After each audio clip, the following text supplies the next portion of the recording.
Fala pessoal, Gabriel Martins aqui para parte 1 do podcast Cara dos Esportes, de domingo para segunda, na verdade.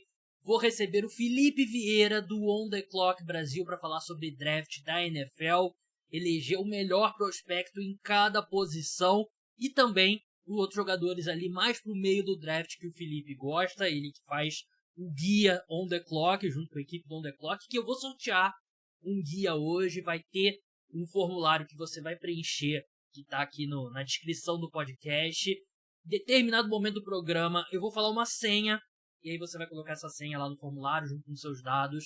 Vou sortear um guia, então não deixe de escutar. Espero que você goste do programa, se você estiver escutando pela primeira vez. Mas tá bem legal. Na parte 2, eu vou receber o Leonardo Paglione, do podcast Splash Brothers, fim da temporada regular da NBA. A gente vai olhar para os confrontos já definidos, play-in, fazer um balanço da temporada regular. Então, se você é fã de NBA, não deixe de escutar a parte 2 também. Vamos começar pela minha conversa com o Felipe Vieira. Felipe Vieira, agora aqui com a gente do On The Clock Brasil. Você conhece o trabalho deles, cobrindo o draft. É a principal fonte sobre draft da NFL aqui no Brasil. Felipe, já vou entrar fazendo uma pergunta. Primeiro, sou educado. Como é que você tá? Tudo bem? Espero que você esteja se recuperando da sua gripe.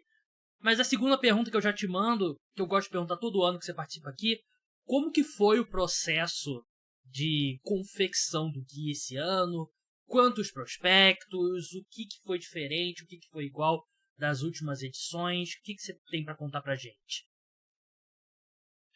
Fala, meu querido. Muito obrigado mais uma vez pelo convite. Sempre um prazer participar aqui deste podcast recorde de sucesso. E eu vou te dizer uma coisa, esse ano não lembro se as pessoas vão... Não sei se as pessoas vão lembrar da resposta do ano passado, mas esse ano foi mais tranquilo pra gente. Foi um processo mais amigável, digamos assim. A gente mudou principalmente o layout, né, no guia de 2024. O processo de avaliação segue basicamente o mesmo, algumas coisas que a gente mudou, mas daí e todo ano a gente acaba mudando, que evolui em alguma situação, que sentiu que no ano passado ficou faltando, e a gente sempre vai trabalhar dessa forma, mas ficou mais gostoso de fazer o processo desse ano, porque do ano passado e nos anos anteriores, eu sentia que era processo mais trabalhoso e mais maçante de ser feito. E eu acho que e traduzia também para o leitor. Era uma leitura mais maçante, porque lá em 2018, quando a gente começou, a gente fazia um reporte mais próximo do profissional, que é aquilo... nossa, o Felipe tá sendo totalmente arrogante agora, falando... Não, mas é verdade, porque eu aprendi a fazer assim, né? Então, eu só conhecia essa forma de fazer. Então, quando a gente passou para esse formato mais comercial, digamos assim... Se vendeu. Mais gostoso. Sim, basicamente. Pronto, tá aí. Você achou a palavra correta. Mas, enfim, eu de verdade, eu acho que o guia ficou mais gostoso de ler. Eu não acho que a gente perdeu nada do que a gente entregava no ano passado, assim, em coisa de conteúdo mesmo. E o processo da avaliação ficou exatamente a mesma coisa, mas para escrever ficou mais divertido. Eu acho que ficou mais divertido para o leitor também. Deu uma arredondada mais em formato, né? Conteúdo continua, Sim. Conteúdo em altíssimo nível. E são quantas pessoas que participam da preparação? 3 fazendo as avaliações, né? Eu, o Davis e o João Gelli. E aí tivemos também a ajuda do Marcos Vinícius esse ano, que ajudou a gente na parte mais do design ali, né? Ajudou algumas ideias, e então ele pode colocar aí que foram 4 pessoas. Bem legal. No programa de hoje a gente vai fazer um exercício que a gente fez algo parecido no ano passado, nessa época do ano, que eu vou perguntar pro Felipe, que sabe muito mais sobre... Ele aprendeu mais sobre a classe do draft de 2024 ontem do que eu vou saber em todo o processo. O cara que mergulha, até se você perguntar um prospecto de long snapper que deve sair ali como undrafted, ele sabe. eu vou perguntar qual o melhor prospecto em cada posição nesse draft, quarterback, running back, wide receiver, tight end e tal, defesa também, e depois pedir um pra ele que seja um cara que vai sair mais pra frente, de repente, que é um cara que agrada a ele, tentar ali encontrar um bom valor no segundo, ou quem sabe no terceiro dia, e lembrando, em determinado momento do programa, eu vou falar a senha para você poder concorrer a um guia do On The Clock que eu vou sortear aqui para os ouvintes do podcast. Felipe, vamos começar pela posição mais importante do esporte, quarterback. Você tem uma opinião diferente do consenso ou é Caleb Williams o melhor da classe? Não, é Caleb Williams. Caleb Williams é o melhor dessa classe. Eu tenho uma diferença aí de opinião que eu acho que as pessoas subestimam demais o Drake May. Mas o Caleb Williams é o melhor prospecto que o May e deve sair na 1 aí. Inclusive, recomendo a ninguém apostar em Caleb Williams saindo na 1 porque já tá pagando 1.01, sei lá, alguma coisa nesse sentido. Então vai investir no tesouro direto, alguma coisa nesse sentido, porque não compensa, tá? Deixa na poupança que rende mais. Então, mas o Caleb Williams é o melhor quarterback, é um cara que lança fora da plataforma como poucos prospectos das últimas classes aí. É um cara que tem o atleticismo, tem um ótimo braço, tem alguns problemas, óbvio, não é o prospecto perfeito, longe disso, inclusive, mas é um excelente prospecto e que poderia sair como primeiro jogador aí de basicamente qualquer classe. Eu fiz esse comentário em outro podcast e repito, o Caleb Williams parece um cara que cresceu vendo o Patrick Mahomes jogar, né? O estilo dele de improvisar e arremessar fora da plataforma, realmente eu concordo, acho que não tem nenhuma discussão. Concordo com você sobre o Drake May, pra mim é um pouco loucura ele não ser consenso, pelo menos como o número 2. Tem todo o debate com o Jayden Daniels e tal, que eu ainda não tô convencido 100% que vai ser a escolha do Washington Commanders, né, mas tá se... Eu acho que vai ser o Jayden Daniels. Hoje se eu tivesse que dar o palpite, diria isso, mas eu não acho que tá 100% garantido, por todo o histórico do novo GM do Commanders, vindo do 49ers, e tem aquela história, nessa época do ano a gente achava que ia ser o Mac Jones do 49ers e tal, mas tirando esses principais prospectos, Felipe, qual prospecto de quarterback que você acha que pode render saindo ali no segundo dia e tal, mais pra frente?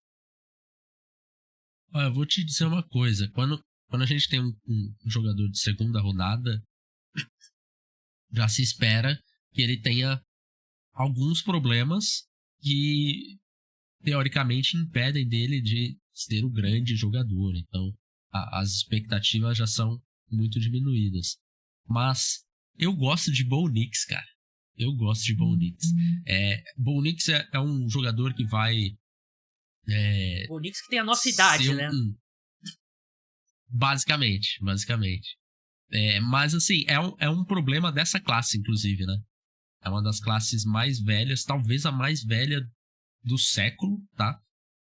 Porque, primeiro, tivemos temporada de Covid, que todo mundo ganhou um ano de elegibilidade, então já atrasa um pouco mais. Tivemos uma mudança aí no NIL, né? Que é a forma como os jogadores agora podem fazer propaganda, podem ganhar dinheiro com a imagem deles. Então, alguns jogadores resolveram ficar mais tempo no college. Bo Nix é um desses caras. E aí, a gente falando em segunda rodada, o outro também é o Michael Penix, que também tem a idade avançada, assim como o Nix. Mas o Bo Nix é um jogador que ele faz o que é pedido muito certinho, assim. Muito bom tomador de decisão. É loucura falar isso agora, porque a gente lembrava dele lá em Auburn, no ano de freshman, de sophomores, fala, não, isso é uma coisa que nós não vamos falar de Bo Nix quando estivermos indo para o draft dele. Mas ele evoluiu muito. Todo ano eu acho que ele mostrou evolução. E isso é algo que eu considero muito. Ele tem um bom braço, apesar de ser tirado pra zoeira ali, porque você vai ver, gráfico dele é só passe curto e ele costuma fazer isso, mas era o ataque de Oregon. Então, se as coisas estão funcionando, se a primeira leitura dele está aberta, por que não vai lançar na primeira leitura? Então, é um ataque que foi muito bem feito e ele executou muito bem.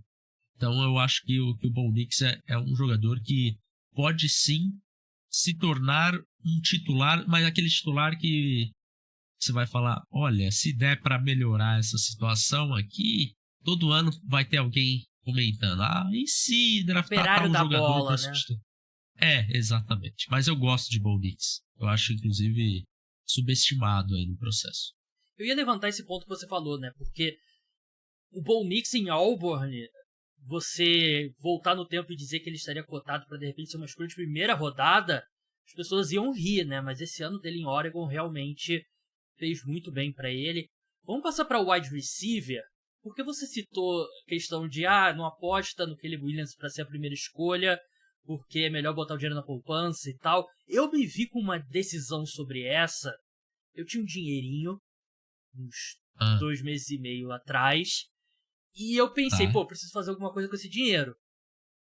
Apostei no Marvin Harrison para ser o primeiro não quarterback draftado. E tava bem tranquilo quanto a isso. Continuo relativamente tranquilo, mas tenho escutado alguns podcasts recentemente, o pessoal falando, não, a diferença dele pro Malik Nabers não é tão grande, Romeo Doze também é espetacular, não se surpreenda se tiver algum time que prefira o Malik Nabers ao Marvin Harrison pela velocidade dele e tal. Felipe, primeiro, você tem o Marvin Harrison mesmo como número 1? Se sim, qual a distância pro número 2? E o quão preocupado eu deveria estar com esse meu investimento? Eu peguei ali a 1,20 e pouco, 1,30 se eu não me engano, Marvin Harrison, primeiro não quarterback draftado. Bom, vamos lá. Eu tenho Marvin Harrison como número 1. Eu acho que a distância não é tão grande assim. Inclusive, eu acho que o ano do Malik Nabers em 2023 foi melhor do que o do Marvin Harrison. Se a gente tivesse que avaliar só 2023, eu diria que Malik Nabers seria o primeiro a ser selecionado. A diferença é que o ano anterior e antes desse foram gigantescos para Marvin Harrison, né? Então, eu acho que você deveria estar tranquilo, mas eu estou...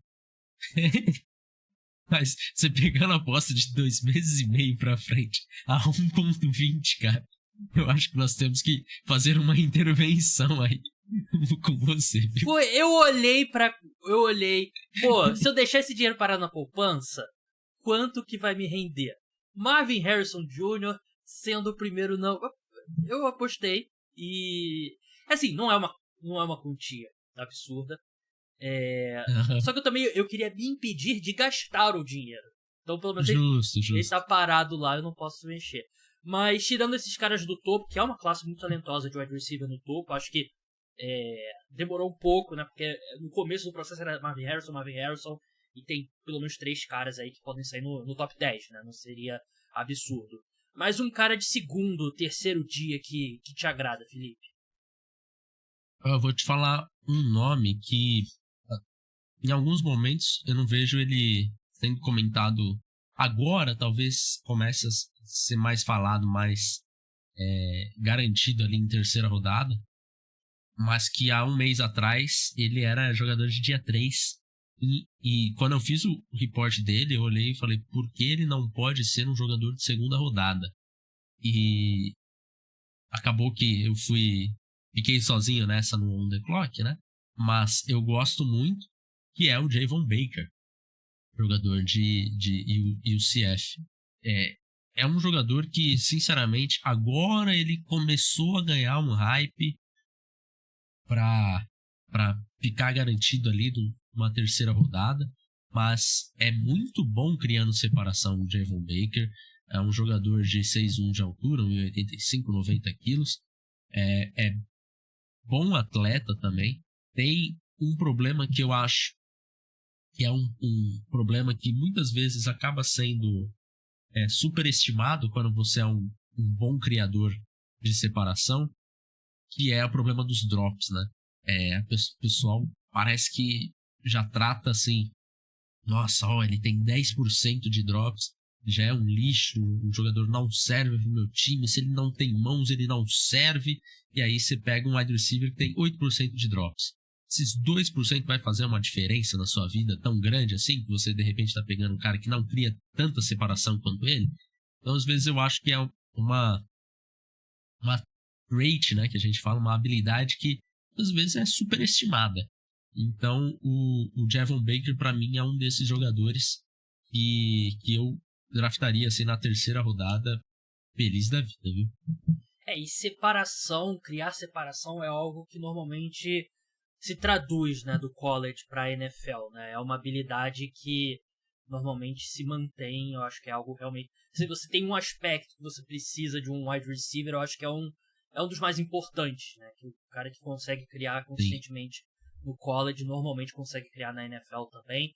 Vamos passar para running back, que não é uma classe que tem um Bijan Robinson, um cara desse tipo.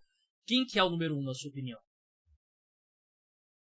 É engraçado a classe de running backs, né? Porque todo mundo fala não se deve draftar running back na primeira rodada. Eu jamais falei isso. Nunca, jamais, nunca. Né? Aí, quando chega uma classe que é assim, feita sob medida pra galera de isso não deve draftar na primeira rodada, eu estou quase 100% com você aí, eu acho que tem algumas exceções e tal, mas quando chega uma classe assim que é sob medida, que tem bons jogadores no dia 2, bons jogadores no dia 3, a galera fala, nossa, que classe horrível. Não é uma classe horrível, é uma boa classe de running back que não tem... eu não falei isso, só não falei que não tem um Bijan Robinson, um cara desses... Não, sim, não estou falando especificamente de você, tá? Mas eu já ouvi algumas pessoas falando, nossa, que classe horrorosa de running back, não sei o quê. Eu gosto dessa classe, acho uma boa classe. Acho que nós temos bons nomes, nós temos uma boa profundidade nessa classe. Eu acho que ali um top 10 você consegue encontrar jogadores que vão ser bastante úteis pro seu time. E o meu número 1, pra minha surpresa, no final do processo também, porque eu passei por quase o processo inteiro tendo o Trey Benson como 1, mas no final o Jonathan Brooks desbancou o Benson. E é um jogador que vem de Texas mais uma vez, né? Bijan Robinson saindo, então agora temos o Jonathan Brooks. O problema do Brooks é que ele teve uma lesão no joelho, então rompeu o ligamento cruzado anterior, e ele deve sofrer um pouco nessa temporada ainda, sabe? Então isso pode ser que ele perca um pouco de valor. Lembrando, o Blake Corum, outro running back dessa classe, running back de Michigan, ele estava cotado para sair em 2023, no draft de 2023. No final da temporada do college, ele sofreu a mesma lesão. E aí ele era cotado para sair ali no top 3 de running backs. Acabou voltando. A temporada dele foi aquém do que se esperava e perdeu o estoque. Então, assim, boa decisão do Jonathan Brooks de sair, mesmo com a lesão do LCA, né? O running back é uma posição que, se você explode assim, você tem que ser draftado, você tem que entrar logo na NFL, né? Porque, beleza, o Blake Corum, ele foi campeão nacional, né? Mas não sei o quanto que isso vale em termos de carreira dele na NFL. Tight ends, Felipe, acho que a gente pode passar rápido porque tem um dos maiores consensos, né? O Brock Bowers.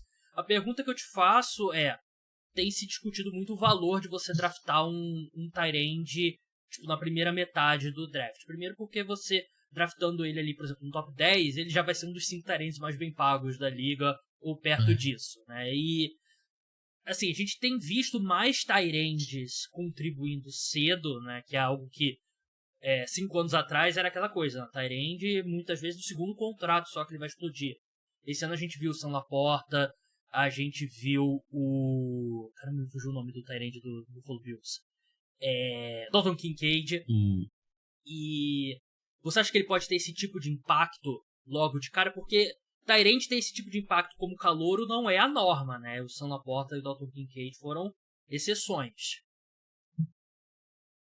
Eu acho, cara, eu acho. O Brock Bowers é um baita prospect. E a diferença dele pro segundo é bem grande, assim. Eu confesso que o Tyrande 2 é uma discussão relativamente considerável ali para quem que é o Tyrande 2. Muitas das vezes é o JT Sanders, também de Texas. Mas eu não ficaria surpreso se fosse outro Tyrande saindo no draft. Mas o Tyrande número 1, sem sombra de dúvidas, é o Brock Bowers. É um cara muito atlético, com uma mudança de direção excelente. Só que ele aí tem um problema comparando com outros Tyrands que saíram mais cedo, que é o tamanho dele, né? É um cara só de 1,91 de altura, então ele fica um pouco abaixo do tamanho ideal aí para Tyrand. Mas é um cara muito inteligente, muito atlético, que vai muito bem no route running dele. Então eu gosto de Brock Bowers. Eu só não coloco em um patamar de melhores Tyrands saindo desse século, sabe? Eu acho que, por exemplo, o Kyle Pitts como prospecto era mais jogador do que o Brock Bowers. Algumas pessoas falam, o Kyle Pitts não deu tanto certo na NFL, tá? Estamos falando aqui como prospecto, né? E a gente também tem que levar em consideração que a pessoa que mais odeia o Kyle Pitts no mundo, coincidentemente, era o head coach dele, né, no Atlanta Falcons, né, que é o Arthur Também. Smith. Eu ainda acredito no Kyle Pitts. Eu também. Eu acho que ele ainda tem uma grande carreira pela frente. Mas em termos de custo-benefício, eu tô vendo aqui o Eric Hall de Iowa.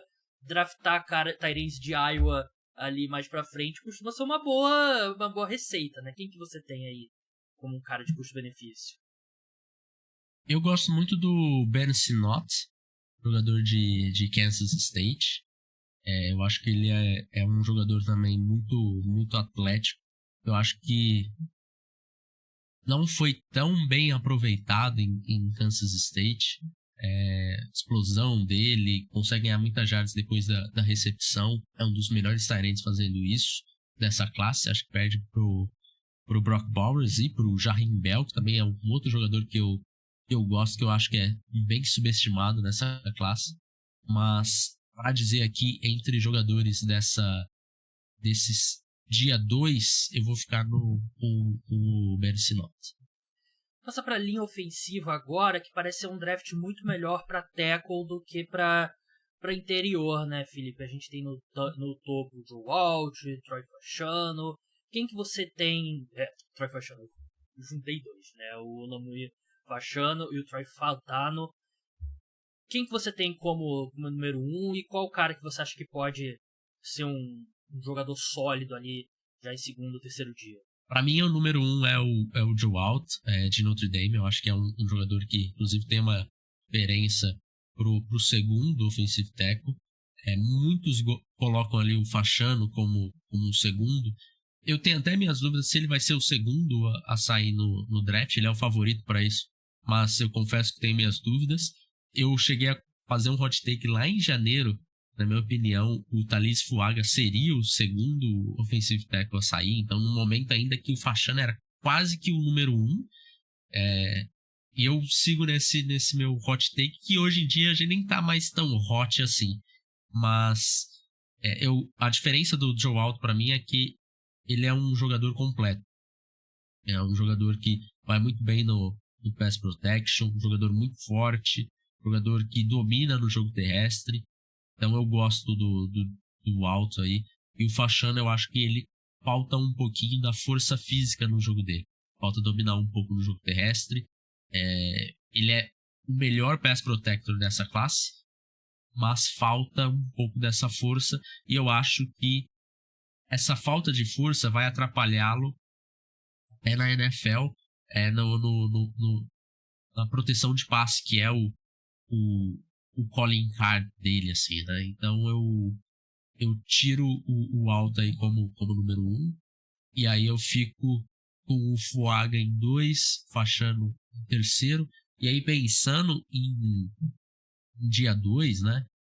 Eu acho que essa é uma classe até curiosa de tackle, porque eu acho ela extremamente forte para começo de draft, para primeira rodada, mas dia 2 e dia 3 eu já acho um pouco escassa, assim. É lógico que você, quando você tá pensando em jogador para ser titular, você acaba, principalmente em tackle, dando uma forçada até. O Tyler Guyton. O Tyler Guyton é um jogador que deve sair na primeira rodada, mas que ele é um projeto. Então, ele tem um risco muito grande ali envolvido, mas por ser um offensive tackle, ele vai acabar saindo na primeira rodada. Então, você olha ali segunda rodada, terceira e dia 3 em diante, já fica um pouquinho mais complicado. Eu acho que o Kiran Amegade de Yale é um bom prospecto para a segunda rodada. É um jogador que vem de uma competição muito inferior do que ele vai ter na NFL, né? Mas é Ele inteligente. foi completo. Estudou em Yale, é inteligente. Mas ele foi completamente dominante onde ele jogou. Então, o que você pede de um cara desses? Primeira coisa, dominar na sua conferência, ele dominou. Uhum. E a segunda coisa que eu acho que complicou demais o estoque dele, talvez ele poderia ganhar estoque até para final de primeira rodada, se fosse o caso, se ele tivesse ido para o Senior Bowl e tivesse jogado bem lá. Ele acabou não indo porque estava lesionado, então acabou complicando, porque você não consegue comparar. O Quinion Mitchell, cornerback que nós vamos falar daqui a pouco, era um jogador que era visto como um jogador de segunda rodada, final de primeira, mais ou menos por aí, até chegar no Senior Bowl e dominar no Senior Bowl. Uhum. E hoje talvez seja até o cornerback número 1 aí saindo no draft. Então o Amegade, acho que ele teve uma oportunidade ali, quer dizer, acabou não tendo por conta da lesão, mas possivelmente teria ganhado muito dinheiro. Vamos passar para defesa agora, e acho que na posição de edge rusher tem maior debate, talvez, hoje. Acho que o que está mais dividido de quem é o edge rusher número 1, né? Porque eu tenho visto pessoal com Dallas Turner, tenho visto pessoal com Laiato Lato, tenho visto até gente com Jared Verse como edge rusher número 1. Em qual camp você tá, Felipe? Eu tô no Dallas Turner, tá? Eu acho o Dallas Turner um jogador com uma explosão, com um atleticismo muito diferente dos outros dois. Um bend muito forte também. Um jogador que evoluiu tecnicamente de forma absurda de um ano para outro. Em todos os anos dele a gente conseguiu ver essa evolução. Então acredito que ele vai conseguir levar essa curva de aprendizado aí dele para a NFL também. E aí a gente tem os outros dois, o Jared Verse. Na verdade, eu sinto quase como uma preferência de individual de cada pessoa. Eu sou uma pessoa que, para edge rusher, para mim, você tem que ter duas coisas: explosão e bend. Eu acho que o Dallas Turner, ele tá uma prateleira acima nesses dois quesitos do que o Verse e o Latu. Então eu tenho ele como meu número 1, até meio que indiscutível, na minha opinião. Mas quando você olha o Jared Verse é um jogador mais físico, mais forte desses três. Quando você olha o Latu, você fala, esse é um cara que tem mais ferramenta para trabalhar, mais arsenal, mais movimentos para fazer. Então acaba ficando um pouquinho mais aí da preferência individual de cada um, mas para mim é o Dallas Turner. Eu tenho o Lato como número 1, mas também eu acho que é bem próximo.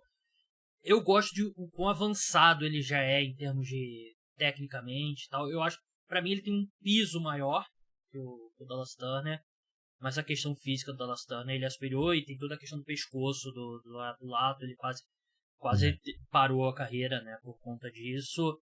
Mas eu acho que é bem próximo mesmo. Vai depender de preferência. De repente, se um time quiser mais um cara que, que já chega pronto ali pra de repente contribuir com 10 sacks, talvez o Lato, né? Ou o time que tá construindo mais, um cara que de repente pode ser All-Pro, que eu não vejo também, por exemplo, o Lato sendo o primeiro time All-Pro em algum momento da carreira. Não acho que ele tem esse tipo de ferramenta, né? O Dallas Turner tem. E de segundo, terceiro dia?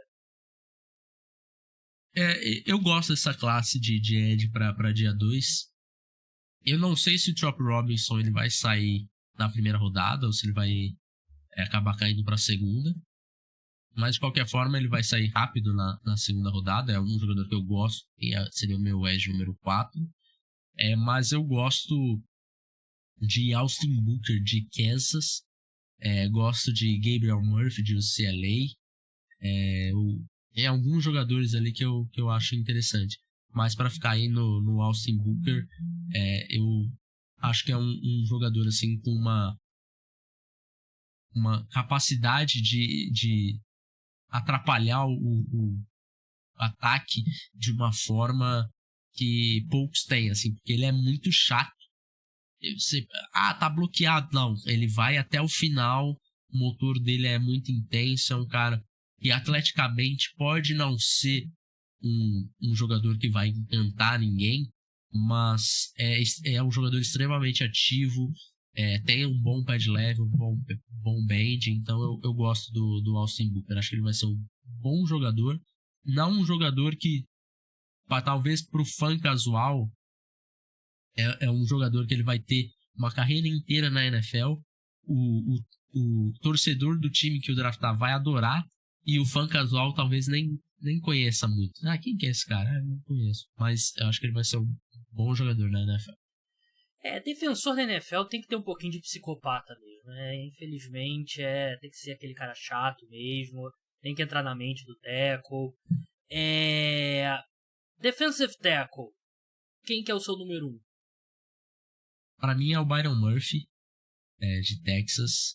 Eu sou muito fã de Byron Murphy. Eu acho que foi um dos primeiros aí a pular nesse bonde do Byron Murphy. Quando ele ainda estava sendo falado lá em terceira rodada, eu falei, gente, vocês estão viajando. Byron Murphy é jogador de primeira rodada. E ele finalmente conseguiu chegar nesse patamar aí que todo mundo gosta do Byron Murphy. Para ele não teria muito valor só o Felipe Vieira do Brasil ficar falando que ele é um jogador de primeira rodada. Mas para mim ele vai ser inclusive o primeiro defensive tackle a sair do draft. É um jogador que teve uma temporada histórica assim de 2023. Quantos jogadores de Texas que a gente tá falando, hein? Impressionante. O time chegou no semifinal, né? Exato. E é um cara que é extremamente atlético. É lógico que sempre vai ter aquela comparação com Aaron Donald por conta do tamanho, do peso dele. Vamos com calma, mas é um estilo de jogo parecido, né? É igual você comparar com o Patrick Mahomes. É um estilo de jogo parecido que o Caleb Williams tem. Não estamos falando que ele é o próximo Mahomes, mas é um estilo de jogo parecido. Eu concordo com o Felipe sobre o Byron Murphy. Eu acho que ele é um baita prospecto. Ele provavelmente foi o melhor jogador de Texas na última temporada ali, que a equipe chegou na semifinal, né? A primeira temporada boa de Texas em algum tempo. Texas is back. Por curto período, mas esteve. Felipe, linebackers. Eu vou ser bem sincero, eu não vi nem li uma conversa sobre linebackers dessa classe. É uma posição que, claro, é importante, toda posição em campo é importante, mas acho que o pessoal da frente, o pessoal da secundária, acho que a gente já chegou a uma conclusão que eles têm um impacto maior. Mas se você precisasse de um linebacker seu time, quem que você escolheria? Se você precisar de um linebacker de forma urgente, você vai ter que draftar esse cara cedo, porque senão você vai ter problemas. Eu acho uma classe das mais fracas da história, assim, essa classe de linebacker. Se você... fala um nome do dia 3 que você acha que pode... Eu não vou te falar, porque eu não acho que tem nenhum jogador no dia 3 que vai se tornar titular na NFL e ser um bom jogador. Pode ser que desenvolva. Eu acho que tem muita coisa para resolver em muitos desses jogadores. Por exemplo, se fala muito no Trevin Wallace de Kentucky. É um jogador que é extremamente atlético, mas para por aí, porque assim, o processamento de jogo dele parece que ele foi colocado lá e não sabe nem as regras, sabe? O que eu tenho que fazer? Eu faço o que agora? Eu faço o quê? Eu corro atrás desse cara ou é desse? Assim, é um nível de quantidade de erros mentais do jogo do Trevin Wallace que realmente me incomoda absurdamente. E hoje estão falando dele até no dia 2. Pra mim, eu acho um absurdo gigantesco, assim, porque ele tem muita coisa a resolver. Mas você tem que gastar, porque você não resolveu isso na Free Agents. Peyton Wilson, pra mim é o número 1 de NC State, é um bom jogador, um jogador muito atlético, que entende bem o jogo. Ou o Edgerrin Cooper, de Texas A&M, tá?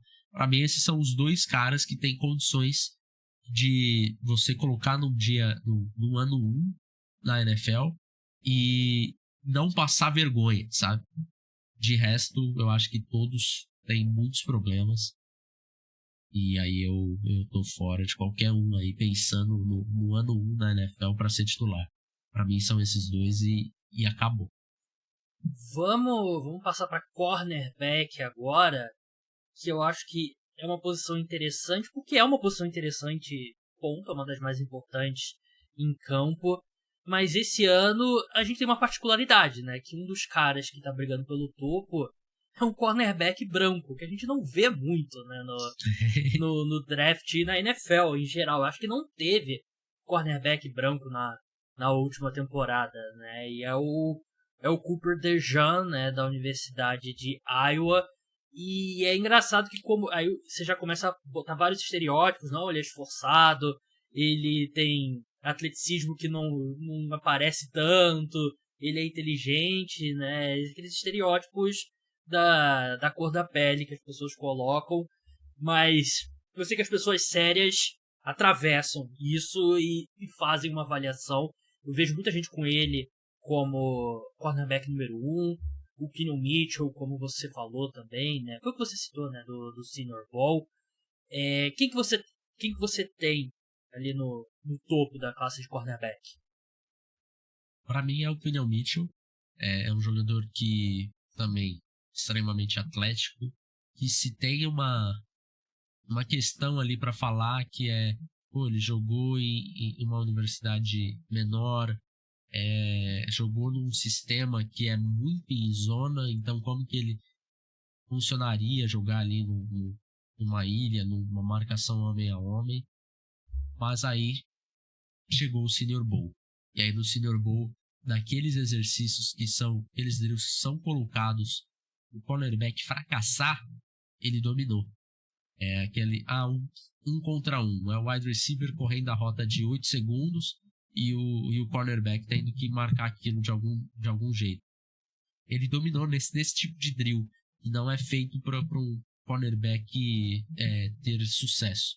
Então, é difícil falar hoje assim o que o Keanu Mitchell poderia ter feito em 2023 e em 2024 para ele melhorar o estoque dele. Ele fez tudo que era possível fazer, e para mim é o número 1 aí. Eu tô bem tranquilo com ele sendo o meu número 1. O número 2 ao número 4 ali, eu tenho muita dificuldade de ranquear, tive muita dificuldade de ranquear, porque eu gosto muito de Kool-Aid McKinstry, gosto muito de Terrion Arnold, gosto muito de Nate Wiggins. O Cooper DeJean eu deixo ele um pouquinho de lado ali, seria o meu quinto corner, mas eu acho uma classe muito forte também, inclusive para dia 2 e dia 3. Eu acho que nós temos bons valores ali também. A senha para você participar do sorteio do guia é Mahomes, Mahomes. Vai lá, vai ter um formulário na descrição para você preencher e participar do sorteio, que eu vou sortear na quinta-feira, dia 18 de abril. Vamos terminar com safety, Felipe. Quem que você tem como safety número 1? O meu safety número 1 é o Tyler Nubin, é o jogador de Minnesota, e eu também tenho uma diferença considerável dele pro segundo colocado. Eu acho que é um cara que é um verdadeiro ball hawker aí dessa classe, muito bom no ball skills dele, ótimo. Bom atleta, vou colocar assim, é um bom atleta, mas ele é um jogador que rastreia muito bem a bola, que tem um bom entendimento ali do que está acontecendo ao seu redor, do que o wide receiver está pensando. Eu acho o Tyler Nubin um bom jogador, e aí eu até discordo um pouquinho do guia, por exemplo. Seu guia? Do meu guia, eu teria, no meu ranking pessoal, eu teria ali o Tyke Smith como meu número 2 e o Javon Bullard como número 3. O guia tá diferente, quem tem o guia sabe qual é a diferença. Mas eu gosto também muito dessa dupla de Georgia aí, Javon Bullard e o Tyke Smith.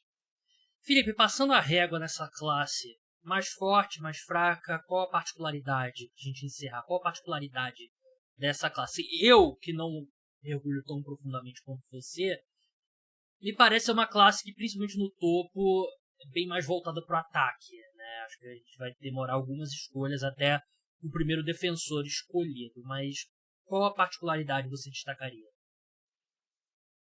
Eu acho a classe de wide receiver muito forte, talvez seja uma classe histórica de wide receivers, tanto no topo, quanto dia 2, quanto dia 3, eu acho que tem talento em todos os pontos do draft. De forma geral, eu acho uma das piores classes no dia 3 da história. Sexta e sétima rodada, eu acho um terror completo, assim. Tem pouquíssima coisa que eu gostaria deixa aquela sétima para pegar um jogador atlético e ver se esse cara desenvolve. Eu acho que é uma classe muito fraca no final do draft. Talvez a gente tenha um draft até um pouco diferente nesse ano, de os times tentando trocar essas escolhas de final do draft de alguma forma. Troca por algum cara veterano, troca por escolha do ano que vem, alguma coisa assim, ou usa para subir na quinta rodada. Eu realmente acho uma das piores classes, e tem a explicação que eu até trouxe ali no começo, que é que são os News, né? Então, muitos jogadores que poderiam voltar aqui, poderiam se declarar para o draft, preferiram voltar. E aí eu acho que isso vai demorar. Ano que vem eu acho que vai ser parecido, talvez só lá em 2026 que a gente vai ter uma classe já acertado esse nível, né? Porque antes a gente via os jogadores saindo para ganhar. Se eu for sétima rodada, beleza, eu vou ter $1 milhãozinho ali na conta se eu fizer o elenco, tá tudo certo. Agora não, agora os cara pode fazer, se não 1 milhão, mas de repente $400 mil ali no ano e resolver o problema pessoal dele ali, né? Então eu acho que isso vai demorar ainda alguns anos pra gente chegar no nível que a gente estava nos últimos anos ali em final de draft. E eu acho uma classe muito forte na primeira rodada, no top 15, eu acho muito, muito potente ofensivamente falando. E então, assim, eu acho que podemos ter um draft diferente. Não tivemos se eu não me engano, nenhuma vez na história, na NFL, tivemos um draft sem um jogador defensivo no top 10. Eu acho que nós temos a possibilidade esse ano. Vamos lá, hoje se fala muito no primeiro defensor saindo ali na escolha 8 dos Falcons. Se por um acaso os Falcons dão um trade down, aí o DJ McCarthy tá livre, os Vikings sobem da 11 para 8, você basicamente matou isso daí. Então é quase uma escolha aí que precisa ser mudada pra gente ter um recorde e que nunca aconteceu na NFL. Vai com a minha teoria que defesa é pra nerd, a gente quer ver touchdown sendo marcado, Isso aí. Pra isso que a gente vê futebol americano. Felipe, muito obrigado pela sua participação, o flu game do Felipe aqui, gripado participando do podcast. Sigam ele lá no Lipe Vieira, sigam On The Clock BR, se eu não me engano. On The Clock BR, isso aí. On The Clock. Comprem o guia. Felipe, brigadão aí e valeu mesmo. Obrigado, cara. Obrigado. E o pessoal aí que ainda não segue a gente, faça esse favor aí. E no YouTube também temos muito conteúdo aí, principalmente nesse mês do draft aqui. Tô tentando lançar 5 vídeos por semana, então tá bem movimentado o YouTube do On The Clock nos últimos dias. Muito obrigado, Felipe. Vamos para a parte 2 agora sobre NBA, fim da temporada regular, playoffs, olhando para os confrontos do play-in também com o Leonardo Paglioni. Não deixem de escutar, vai estar logo depois no feed.